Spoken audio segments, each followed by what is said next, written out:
दोस्तों नमस्कार आदाब, मैं आपका दोस्त तकमील अहमद बदिन टांडा यूट्यूब चैनल में आपका स्वागत करता हूं, इस्तकबाल करता हूं। आज हमारी टीम आ पहुंची है टांडा नगर पालिका के वार्ड नंबर 22 में। हम लोग यहां पर जानने की कोशिश करेंगे इस चुनावी चौपाल के ज़रिए 2022 में नगर पालिका के आम चुनाव होने हैं, तो टांडा का मिजाज इस बार के नगर पालिका चुनाव में कौन से मिजाज के साथ वो प्रत्याशी को चुनेंगे, कैसे अध्यक्ष को चुनेंगे, जिससे यहाँ के विकास, यहाँ के लोगों के हाउस टैक्स, तमाम तरह के जो मुद्दे हैं किस तरीके से ये लोग उठाएंगे। तो सबसे पहले हमारी टीम आपका बदिन टांडा यूट्यूब चैनल में आपका इस्तकबाल करती है। बहुत बहुत शुक्रिया तकमील साहब आपका।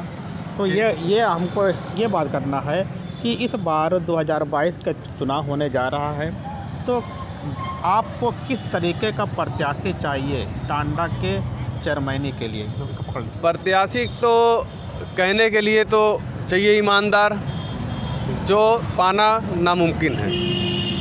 खैर हमको प्रत्याशी इस टाइप का चाहिए कि जो काम करे, वो अपना जो भ्रष्टाचार करना वो करना ही करना है उसको, लेकिन कम से कम इतना करे काम कि दिखे जनता के बीच। अब जैसे आप देख लीजिए, रोड बनती है, एक बारिश नहीं सह पाती, एक बारिश में ख़त्म हो जाती है। फिर चार महीने पहले आप लोग के घर के पीछे बनी है सड़क, एकदम टूट चुकी है। जी, वही हमने कहा कि जिस दिन बनी थी उसी दिन हमने देखा, हमने कहा ये सही नहीं बनी है, बालू छूट रहा था उसमें से, एक बारिश हुई उसका काम ख़त्म हो गया।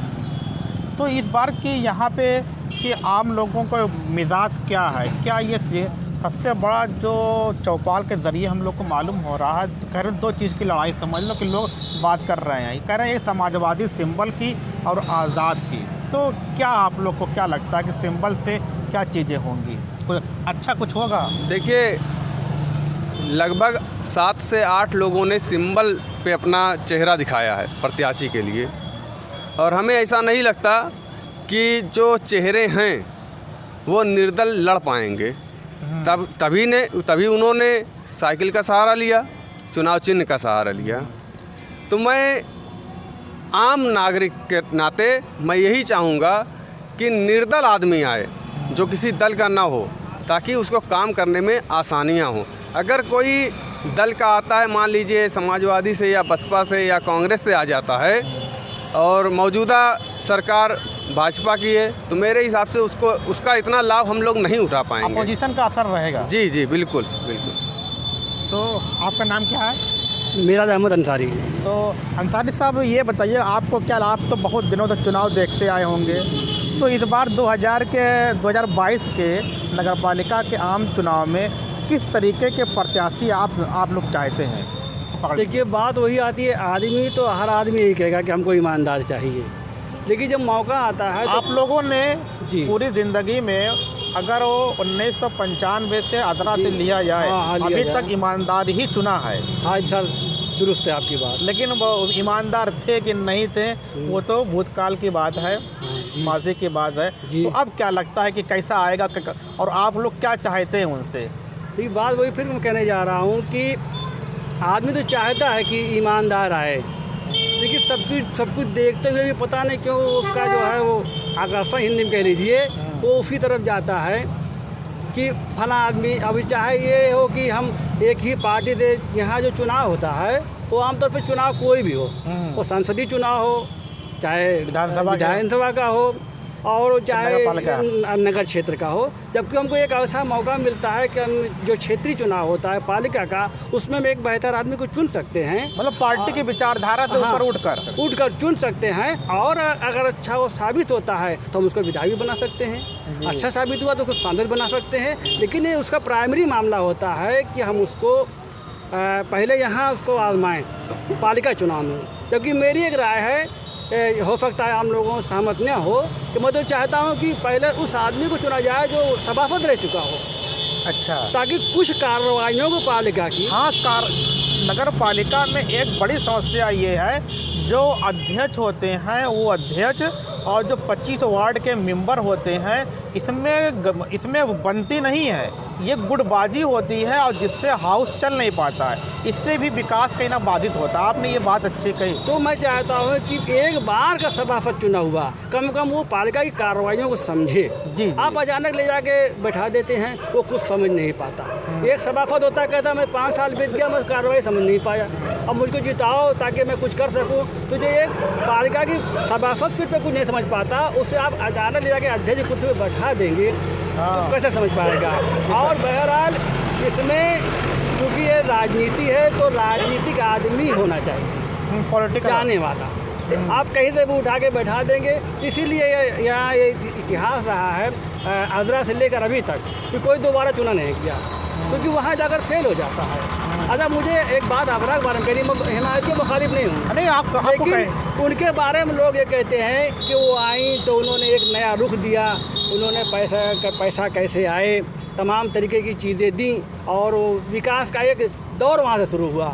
तो पता नहीं क्यों लोगों के जहन में आ रहा है कि दोबारा क्यों नहीं फिर उसको अजरा को दोबारा क्यों नहीं। मैं हिमायती नहीं है, लेकिन बाद में कह रहा हूँ जब आप कह रहे हैं कि उन्होंने एक नई शुरुआत की, अच्छा तो दोबारा क्यों नहीं। चलिए हो सकता मामला ये रहा हो कि फिर उसके बाद महिला सीट नहीं हुई और पिछली बार जब सीट हुई तो उन्होंने रहना सिंबल आ गया फिर बीच में। लेकिन मैं आपके बगैर सवाल पूछे बगैर मैं एक जवाब देना चाहता हूँ हाउस टैक्स का। हाउस टैक्स को लेकर मुझको लगता है सारे लोग जो सपा के लोग हैं, सारे लोग सपा के लोग, राजनीति भी देखिए ये कोई हैरत की बात नहीं है कि सपा से ही क्यों लोग, क्योंकि जो वोट होती है नगर की उसी पे लोग राजनीति करते हैं। ये सीधी सी बात है कि जो जहन यहाँ के लोगों का है उसी पर राजनीति की। तो क्योंकि यहाँ पूरा टांडा आप देख रहे हैं रिजल्ट कैसे आता है सपा के हक में, किसी को कुछ नहीं मिलता उसके अलावा। तो अब राजनीति भी होगी। लेकिन पिछली बार जब हाजी इफ्तिखार साहब थे तो ये सपा के चेयरमैन थे और इत्तेफाक से सरकार का विधायक भी नहीं, सपा का विधायक भी था, सरकार भी इत्तेफाक से हमारे क्षेत्र के कैबिनेट मंत्री भी थे और हमारी ही सरकार की। हाँ। तो फिर उस वक्त हाउस टैक्स पे कोई फैसला क्यों नहीं लिया गया, ये मेरा क्वेश्चन है। हाँ, कोई निर्णायक फैसला नहीं पाया। उनसे है जो दोबारा इस चुनाव में कूदने वाले हैं, दोबारा चुनाव कूदने वाले हैं कि आपने उस मसाइल को क्यों नहीं, अगर लिंगर किया, लटकाए रखा, अगर हाउस टैक्स खत्म हो सकता है तो उस सरकार में क्यों नहीं ख़त्म हुआ, और नहीं हो सकता है तो आवाम में गुमराह मत कीजिए, साफ कह दीजिए कि इसमें हम कुछ, जब आपकी सरकार थी आप कुछ नहीं कर पाए। जहाँ तक ख़त्म होने की बात है कि लोग ये बात करते हैं कि वो संवैधानिक तरीके से है, ख़त्म नहीं हो सकता। जब 370 ख़त्म हो सकता है, ख़त्म नहीं रिड्यूस हुआ है, 35 ये ख़त्म हो सकता है, तो वो क्यों नहीं ख़त्म हो सकता है। तो ये चीज़ें अगर सरकार चाहती है तो ये चीज़ें होंगी। अब ये शहबाज साहब ये चीज़ बात करना था कि इसमें कि बहुत जो कैंडिडेट आते हैं बहुत बड़े बड़े वादे करते हैं जो उनके कार्य क्षेत्र में नहीं होता है।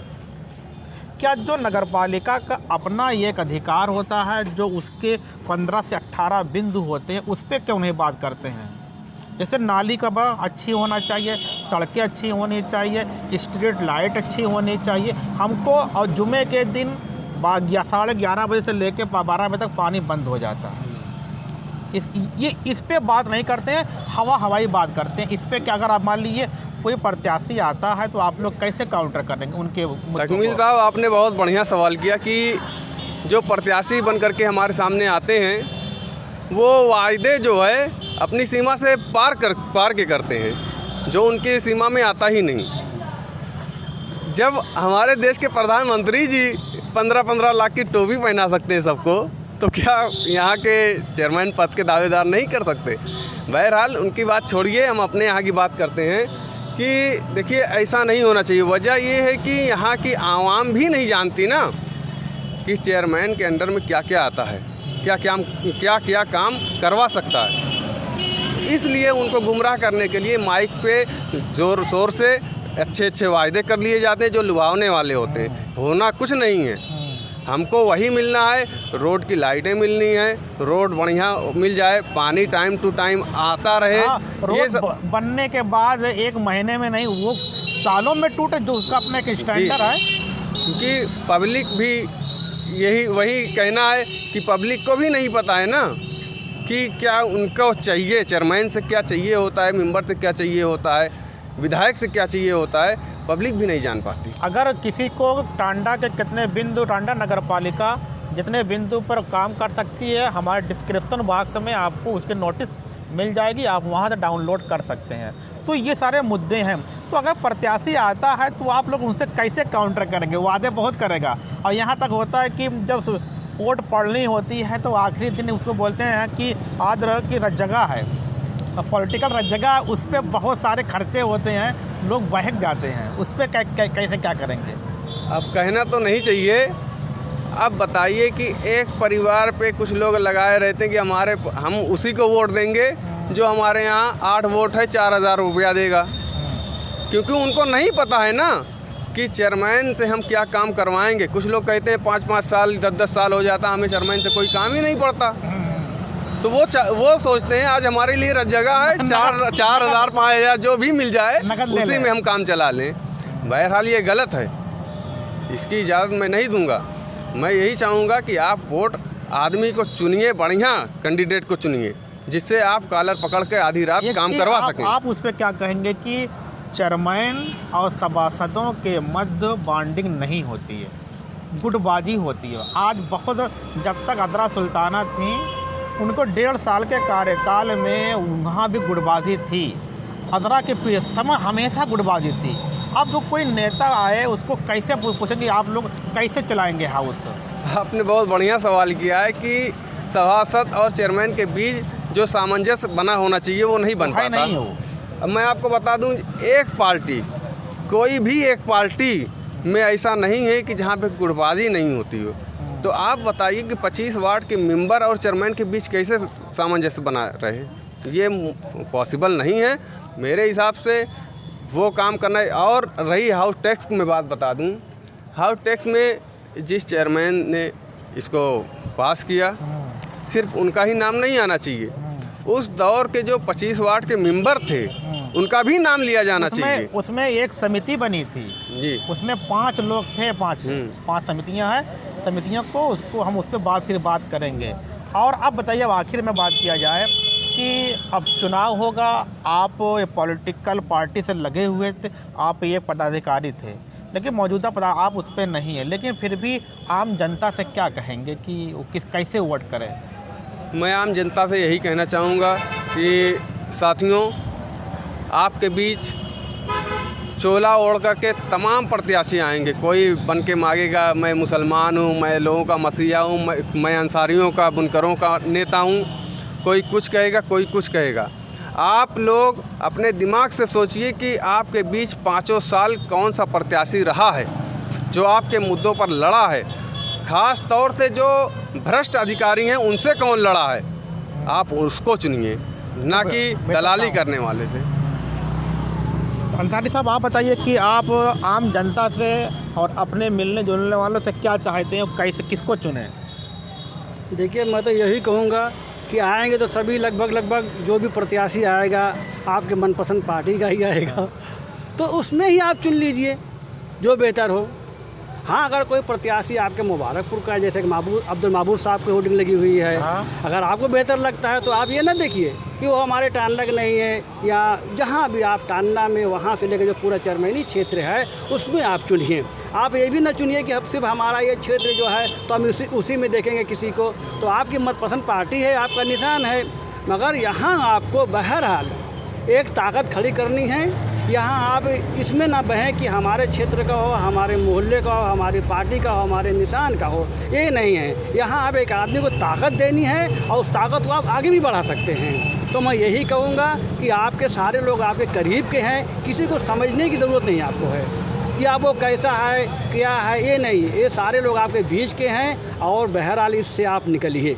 ये चुनाव आपके सिंबल का नहीं है, इसमें ना आपको किसी को मुख्यमंत्री बनाना है, किसी को प्रधानमंत्री। यहाँ उसको ताकत, जिसको आप जिताएंगे वही आपकी ताकत बनेगा। वो हमेशा जिसको आप जिताएंगे ये प्रत्याशी किसी दूसरे की ताकत नहीं बनेगा, किसी पार्टी की ताकत नहीं बनेगा, ये आपकी ताकत बनेगा। तो बहरहाल यहाँ बहुत सूझबूझ का मामला है। और ये मटर छोला 50-500 से बाहर निकलिए और एक बेहतरीन आदमी को आप चुनिए, बेहतरीन ताकत को चुनिए, ताकि वो आगे बढ़ के आपके लिए बेहतर काम करे।